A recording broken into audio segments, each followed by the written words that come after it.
2021, Manchester City. Manchester City are the champions of the Premier League once again. The history makers, the record breakers, head and shoulders above the rest. 4 in a row for the formidable Manchester City.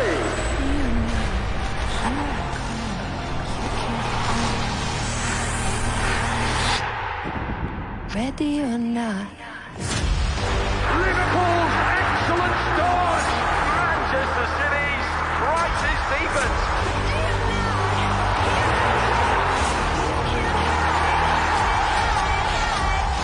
Liverpool are running away with it again. The foundations from the empire that Pep has built crumbling.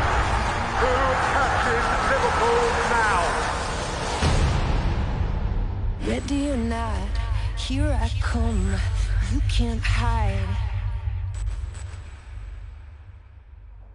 Oh, it's giving goosebumps for Sunday. Manchester City against Liverpool is the big one. Welcome to Team Talks. Welcome to Jermaine Defoe, Rachel Corsi as well. It's made me think about rivalries and big games and crunch games. What do you guys remember from when you were playing, and you're currently still playing? So you tell us your biggest rivalry.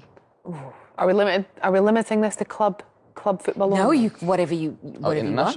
Yeah, I feel like England-Scotland's always, and recently I've had some more painful experiences, but I have actually managed a win, so I'd say that's nice. I played in one of those. Yeah? Hampden 2-2. The best atmosphere ever. I think I was at that game. Harry Kane scored. Yeah, too. Yeah. I was at that game. I'm going to tell the story super quick. Griffin scored the 2 free kicks. Yeah, but we were parked in the car park and we thought we leave 5 minutes before the end. We left. We heard the roar as we got in the car. We heard the next roar as we got to the traffic lights. No. And then by the time we got home, it was 2-2. We missed 3 goals. Oh no! That terrible fan. Oh my God! What was your greatest rivalry? I was lucky, to be honest. Obviously, when I signed for Tottenham, I knew obviously Arsenal.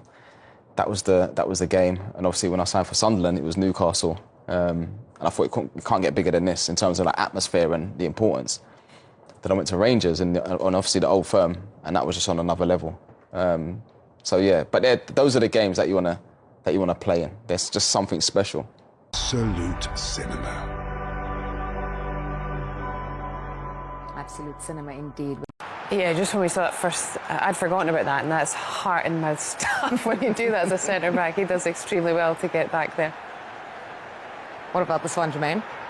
Phil Foden, what a finish. That was the start of it, wasn't it, really? After that, I mean, he's been so consistent since then. But it's just an amazing game. You know, they're the games that you get your popcorn out, you look forward to it. You know, there's just, I mean, quality all over the pitch. I'm really looking forward to it. Stakes are a little bit different this time around, though, because while this has always had a hand or a say in the destiny of the Premier League title, this time Liverpool are sitting pretty at the top of the table. Manchester City have had a very difficult season by their standards, but will that do anything to dampen the intensity on Sunday? Oh, I think it'll be an incredible game. You know, City will be hurting from the midweek.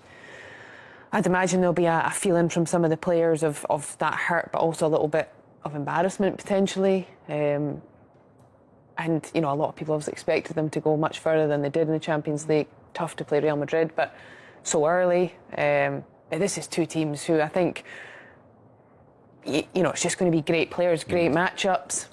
It's one that I think we're all looking forward to watching. Yeah, reigning champions against champions-elect, league leaders. Well, let's hear from the 2 managers, starting with Pep Guardiola, who was asked about leaving Kevin De Bruyne on the bench for the midweek defeat at Real Madrid. Can I ask you an update on the fitness of Erling Haaland for this game? Don't know yet. Tomorrow we'll know it. I don't know yet. Hopeful? Yeah, maybe, but I don't know yet. We didn't train today, and until tomorrow he will test, I guess, but I don't know. How do you think your team is set up to be able to cope without Erling now? Obviously, Omar Mamouche has made a good impact since he came in. Do you feel more confident the side can cope without a player like Erling now than maybe a few weeks ago? It's better to have Erling on the pitch than we don't have it, obviously. But with Erling, we are in the position that we are right now. So everybody is responsible for the good things and the bad things for the team. But of course, with Erling, we are stronger. John Stones, do you know about him, whether he will be available or not? He's injured, a difficult one. next hours, days, we'll know we need surgery or not. So it's a longer period for John then, Yeah. potentially. Okay. Like Mano Kanji.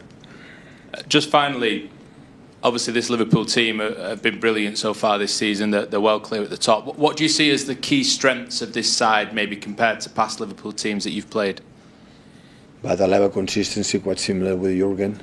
So deserves to be up there, close to with Arsenal fighting for the title. So big compliment. So top team in many aspects. Otherwise, cannot be just lost. I think one game in the Premier League. So that's why good test for us. Are they, because Liverpool have been praised for perhaps having a little bit more control in their games this season, are they stronger this year than they were under Klopp? I'm not going to answer that question. I have much respect for Jurgen and Aaron. I know you want to go, but I will not play that game. What do you want to see on Sunday from your team? It seems this season they're so up and so down. One game can be great, one game can be a bit like Real Madrid on Wednesday, for example. So what's important to see from you on Sunday? I think we are in a not bad moment. A good, if you see some apart from Madrid was a better team. It's a better team right now. So I had the feeling that not just against Madrid, so, many years in the Champions League, we can compete with any team. We can going through or going out of the competition. Always we were there. I think everybody knows that the previous seasons against that team, exceptional team, we were able. They feel it. We feel it that we were there in many aspects better than them. But this season we're not. It's happened. Accept the reality. Maybe we couldn't go through, but sooner or later, with the situation, look now with the two central defenders again out for 2 or 3 months, we could not go further in many competitions. And the priority, the Premier League is massive, important for us. So, and we want to see. But in terms of the other part of that, in the Premier League, we did a good games. Even we lost 5-1 against Arsenal. I would say that we played really good 60 minutes. Except the first 5, we conceded a goal and give away another chance. The rest was good, but we are not stable. But in another games like have been, for example, Newcastle, we have been at a high level. So it's read because every game is different. The opponent is different. The strength of the opponent is different. And try to take a good game and the points that we need to stay up there to qualify for next season, where we were the last Wednesday. Finally from me, Neil Warnock's downstairs. I think you're going to speak to him afterwards. Are you lining him up for the day that you do go? It will be a pleasure to see him again. So I think I said many times. So Neil, like Sam Allardyce, like Mr. Ragnap, so have been a legend in this country. Have done this English football a better place for sure. So and sometimes now for the modern football, this type of English managers for a long time it's looked like, and it's not true. So I admire them a lot. What the contribution have done in the world football for different perspective, different way. And of course, I would like to. Hopefully, he doesn't shout me. Pep, do you see this game as a positive following the European exit in midweek, or is it even tougher on the back of that? Is it good to have a big side coming to the Etihad on Sunday? The schedule is the schedule, so I never complain about that. Sometimes you have different ones. Of course, after this game today and Wednesday against the Spurs, the fixture will be. The time between game and game will be, we'll have 6-7 days between them, so to prepare, to recover players and see what we can do the last part of the 3 months, the end of the season, so to give our best. I think the biggest question to be asked is from Man City, because we face a strong team again, like we faced Villa. So Arsenal plays before us, but we know that doesn't make the game easier or more difficult. that we have against City. We know we have 12 games to play, and Arsenal has 13 games to play. And if we constantly look at Arsenal or what other teams are doing, that would not help us. So we know already how difficult it is to go to the Etihad. So we don't need Arsenal to get involved in that even more. Yeah, I mean, it's the last win in the league came in 2015. Obviously, Liverpool have won in the Champions League since then in 2018. So what are you expecting, though, from City? Because they've had a disappointing season. They've had that disappointment in the Champions League and obviously fighting for points to make sure they're in the Champions League next season. Yeah, what I always expect from City, since Pep is there. A great football team that can play so well. And they've had maybe one or 2 months in the 7 or 8 years he's there now that weren't the best, maybe partly because of injuries as well. Injuries come back, they've signed 3 or 4 players. I can see them coming back already if you look at the result against Newcastle. So what you expect is what everybody expects if you go to the Etihad if you play against City. Yeah, you have to suffer as well. And work really hard to keep them away from your goal because they are so good in ball possession. But yeah, they face a strong team as well that haven't lost for 22 games now. Can I just ask about Darwin as well? Because there was so much attention on that one miss last night, how do you deal with that with Darwin himself to make sure that he doesn't suffer too much because of it? Oh, I can accept every miss, especially from a player that has scored 2 very important goals against Brentford, that scored for us in the home game against Villa. I would prefer him to score, but the word chance says it all. It's a chance, so it's not 100% sure that the ball goes in, and players miss chances. That I can accept. But what was a bit harder for me to accept, that his behavior after that chance. And with behavior, I mean, I think it got too much in his head, where he wasn't the usual Darwin that works his ass off and makes sure he helps the team. I think he was too disappointed after him missing that chance, and maybe we will never know. We will never find out. That's why he was just a fraction short the moment afterwards. I always truly believe that it's always the best to have Wata's mindset. And what I mean with that is that for the whole season he doesn't complain, keeps on going, and wherever we need him he's ready. And that is very difficult. There are not many players that can do this. So it's not about the chance for me. It's more about the 20 minutes afterwards where I want to talk to him about than about him missing a chance. You generally see that mindset from the group as a whole, because as you mentioned, 22 games unbeaten in the Premier League since that defeat to Nottingham. Yeah, and going 2-1 down against Villa, which was, in my opinion, completely against the run of play. Is that the way you say it here? So I was like, at halftime, I also said to them, I can show you now all the chances you've created. So don't think 2-1 is the result that is logical at the moment. So if you just keep on going, we do it defensively a bit better, we will definitely get our chances again. And that's also what we got. Unfortunately, too many times this season, we've missed maybe too many chances. And what I mean with that is that I don't think we've stolen many points. I've always come back to the Chelsea game where a draw was maybe a more of a fair result, but for every other game I think we got what we deserved, or we deserved more. And that is more of a thing for me than that Arsenal plays on Saturday and we on Sunday. Arno, what difference, you said a moment ago about City looking a bit better in recent weeks with the new players, with the injured players back. What's the difference that you've seen? That players available. The style of play has always been the same for all these years that Pep was at Barcelona, at Bayern Munich, or at City. That's what I like from every manager. If they wear different shirts, you still know. Probably this is a team that is coached by Pep Guardiola, and that is what we've seen also in the period of time where they drop points.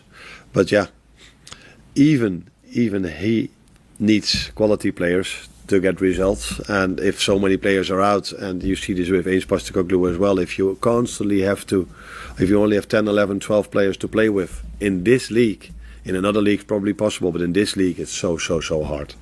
So now with players being back, it's the same style of play, but the results are better. It was a big chance, though, to be fair, an opportunity to win it at Villa Park.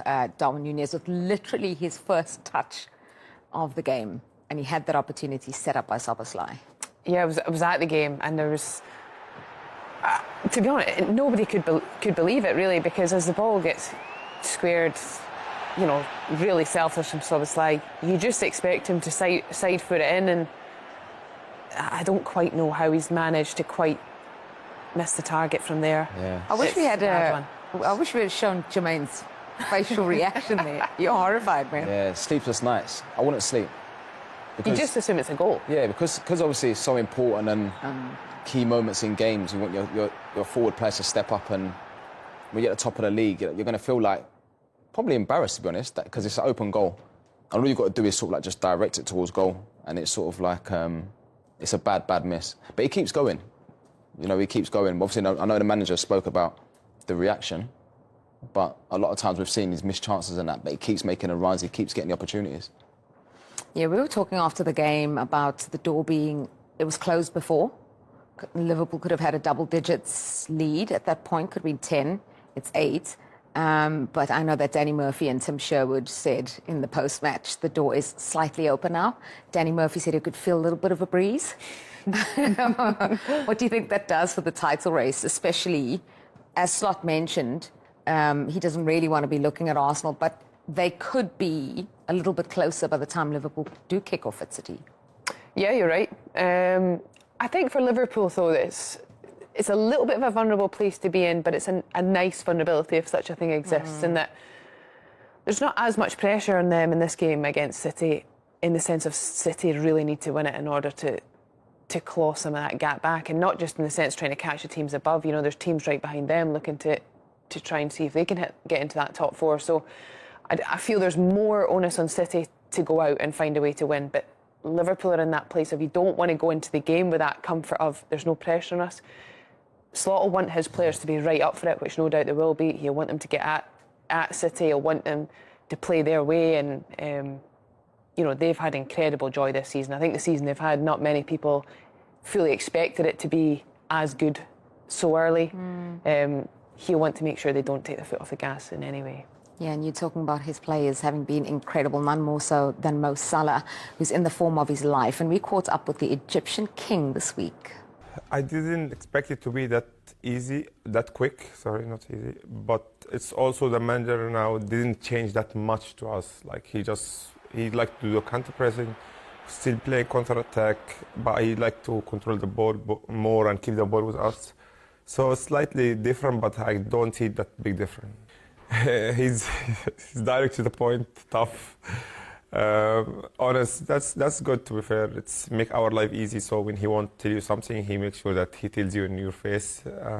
Sometimes it's hard. I said that before, but because as a player, you need also to understand that our emotions is going up and down, up and down. So as a manager, to tell us straight in the face is sometimes hard. But yeah, it's part of his job. And to be fair, he's doing it very good. City will be always City. They have one of the greatest managers ever, and they have great players. They play for top level for many years. They won everything in the club, so they always gonna be strong side, and they always can win the game anytime. So I see the game is gonna be very tough. They have advantage that they play home, and they have experienced players also. So we just need to stay calm and give it a try. Now the game on Sunday may be your last game against Manchester City. Is it a little bit more special for you because of that? To be fair, I don't know. I just feel like that my whole focus now is to win the Premier League. I just feel like, okay, I want to win the Premier League. It doesn't matter last game or not last game, so we'll see. 24 Premier League goals for Mo Salah. Can you explain how difficult it is to be so consistently good in this league and then somehow do what he's done this season, take it up a notch? It's amazing. I mean, I can sit here for hours talking about Mo Salah. I've always loved watching him. Just everything about him, you know, on and off the pitch, so professional, family man, just relentless. Like he wants to break all the records. He's getting older, but it seems to be getting stronger, quicker. You know, so good in front of goal. But the numbers are just, I mean, the numbers speak for itself. You know, you see some of his goals, a lot of goals, it makes it look so easy. He scores all sorts of goals. And there's even times where, I can't remember what game it was, where like he's not in the game and then he would just get one chance and the concentration levels to finish it off, you know, it just deserves so much credit. Rachel? He's got such an eye for goal, and on top of that, his physical attributes just make him so incredibly dangerous. I mean, some of the goals he scored here, that the angles he chooses to shoot from, you're thinking, why have he shot from there? And he finds back the net. But this is the one I was talking about. It was quiet throughout the whole game, and it's a tap-in, but when you watch the goal back, it's the first touch. Like, if you're any young player and you're not in a game, sometimes it's so difficult to have those sort of concentration levels, the touch and the no backlift and just the finish to win the game. It was just, it's amazing. He's an amazing footballer. Well, speaking of amazing Egyptian footballers, there's one on the other side now for Manchester City. Omar Mamouche scored a hat-trick against Newcastle last time out. Pretty impressive. Very impressive. And I think that was a result that probably obviously the game midweek, but I think in terms of the league, I think it's an important result for City, because if they're playing a Newcastle team in good form, who are difficult to play against, and I think to come away from this game 4-0 will do them the world of good.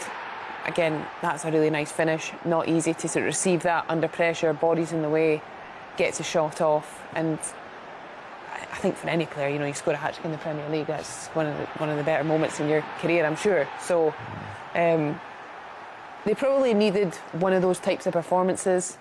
It's been a rocky period for them, and somebody different stepping up, I think, is also something that's good for them as a collective group. You have to be happy for him, because when you come to a new club, like, you come with like a big reputation. You want to get off to a good start, but then to score a hat-trick at home against a good team and some good goals there, yeah, you have to be happy for him. But he's so sharp, and you know when you watch him play, you think, you know, sooner or later, you know, you go on to score so many goals in that, because he's so sharp. He gets his shots off. He's willing to run in behind, and that's where he gets his chances. Like the first goal that we saw, and is a fantastic finish in that. But top player. Actually, you mentioned the Real Madrid game a few times. Just what kind of space does that put City into? How much are they looking to react now against Liverpool, and how do Liverpool approach this one? Yeah, it's a tough one for City. Probably the only good thing is the fact that it was a midweek game, and they've already got, you know, they've got less time. You've not got to wait a full week. You've got less time to be like, well, we get to go back out there and we get to at least try. And you can't change that performance, you can't change out that competition, but you do get a chance to make your last memory for the fans the next game. And it's important that it's a good game to be able to give a reaction, to get a performance, to get a result. So they're going to need to have everybody on the same page, have everyone together. They're going to need everyone. They're going to have to be defensively very organised. They're very good at home.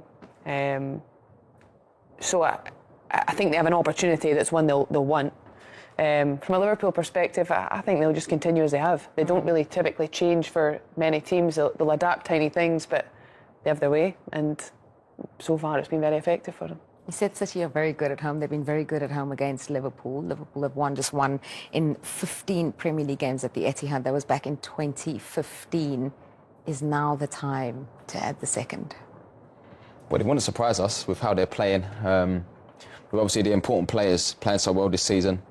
So we spoke about Mo Salah. I'd be looking forward to this game. And I'm sure the Liverpool players, you know, they would have looked at the Madrid game and thought, you know, they're wounded. You know, City are wounded, and sometimes for City, sometimes that next game, when you lose like that, the next game, if it's a big game, that's what you want really. And you mentioned about not having a long week, and it's almost like, right, that game's finished and that prepare and then look forward to the next game. It's a massive game. So almost, you know, you have to bring your best. You know, you have to bring the best version of yourself. But I mean, a game of that magnitude, when you're getting the best version of every player, you just never know what can happen. To make it 3-2 will stand out and will be talked about. It's one of those chances that Arne Slot talked about when he mentioned in his post-match reaction that there were too many opportunities that Liverpool missed tonight. We got more post-reaction from a Liverpool point of view. Here is Alexis McAllister. Alexis, it was a great game to watch, a very intense match. How do you reflect on a point? Yeah, definitely very intense, and the game we expected. We are disappointed, of course, because of the result, but we understand that this is a tough place, and a point is a point, so we have to take it and move on. Did you find enough intensity yourselves in the way that you would normally play the game again today? Did you feel like you had a control of that match at any point?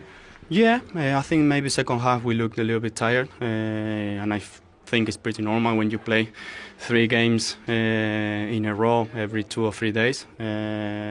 So we expected the game to be like this, and then the changes helped a little bit. So that's really important because we will need everyone in these upcoming games. Is there a bit of tiredness in your legs at the moment? Because there's been so many matches, you've given so much already. There's Manchester City next, there's Newcastle next week. These games are coming thick and fast, aren't they? Yeah, as I say, I think everyone is a little bit tired. No one will say it, but we have to keep working, focus on resting and preparing for the next game because we have a really important game against Man City and, as you said, Newcastle after. 8 points clear, 12 games to go. Is there any sign of a light at the end yet? Can you see the finish line yet? No, not really. I think it's going to be a long way. We have to give our best to keep getting the points that we need, and then at the end we will see. But there is still a lot of games, and an important one like the one we have to play against Arsenal. So it's going to be difficult. It's going to be difficult, but I think if we are together with the fans and everyone at the club, then we can make it. So echoing the sentiments of his captain, Virgil van Dijk, that they are disappointed, bless you, they are disappointed to not have taken the full haul of points tonight. I'm sure everyone in the dressing room will agree, but there is still a long way to go. Stay calm in the driving seat.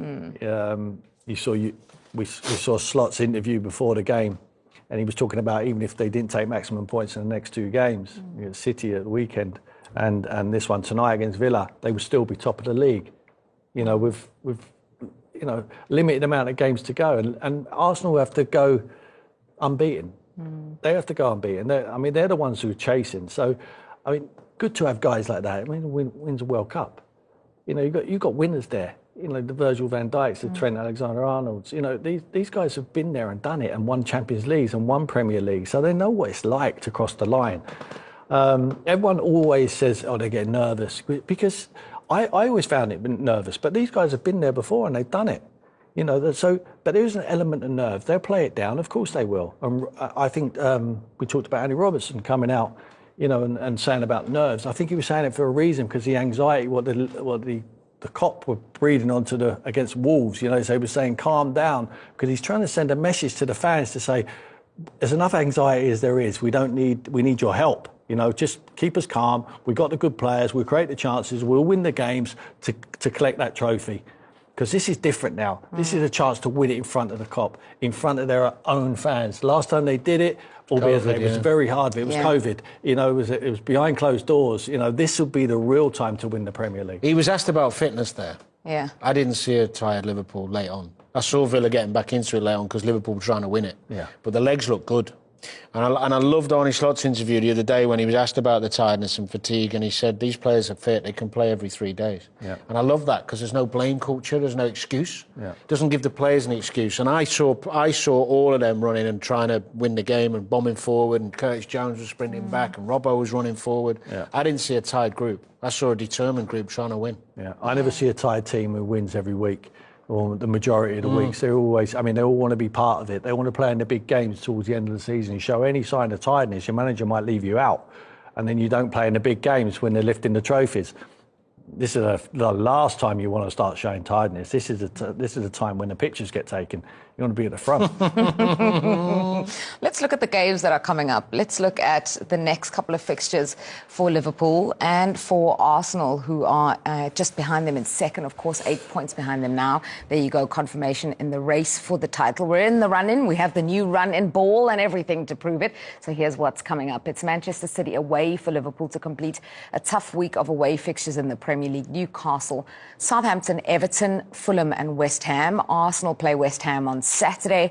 Then Nottingham Forest, Manchester United, Chelsea, Fulham and Everton, a couple of teams that they both play, notably Fulham and Everton, West Ham as well. Between them, whose run, I don't even want to say tougher because everything is tough. Well, I think if you look at it, Liverpool have got 4 home games out of the next 6. Yeah. And Anfield's a fortress. I would rather have 4 home games out of the next 6 than 3 and 3, which is what Arsenal have got. And, of course, 2 of them at Forest and Man United. Now, you could argue going Man U has been an easy ride for a lot of teams recently, but Man U showed against the bigger teams they'll put up a fight. They went to Arsenal and won in the Cup. So I think, although Liverpool have got City at the weekend, I'd rather have those 6 games than Arsenal's. I agree with you. And not only that, Danny, I look at Arsenal's fixtures and their home games are London derbies. And we know how difficult it is. We both played in London derbies. No matter, even if it's not your main rival, it's very difficult, you know, because they take a big following away with them, and there's always a rivalry, especially the Chelsea game. Chelsea can hurt anyone, you know, on their day. I mean, they're having a good time of it at the moment. But these teams, when I played in a side who was going to a club who were chasing for the title, no matter who it'd be, there was something extra on it. You want to be a party pooper, you know, as sad as it may sound, but that might be the only thing left for your season is to try and spoil someone else's. And that, you know, them fans of Chelsea and Fulham and West Ham, they want to spoil Arsenal. They won't want Arsenal to win the Premier League. Lots of twists and turns to go. I think there's still going to be some twists and turns. Yeah, big game for Liverpool coming up and the end of a big away week for them at Manchester City on the weekend. We can confirm for you that Manchester City have lost 3-1 at Real Madrid, so they are out of the Champions League.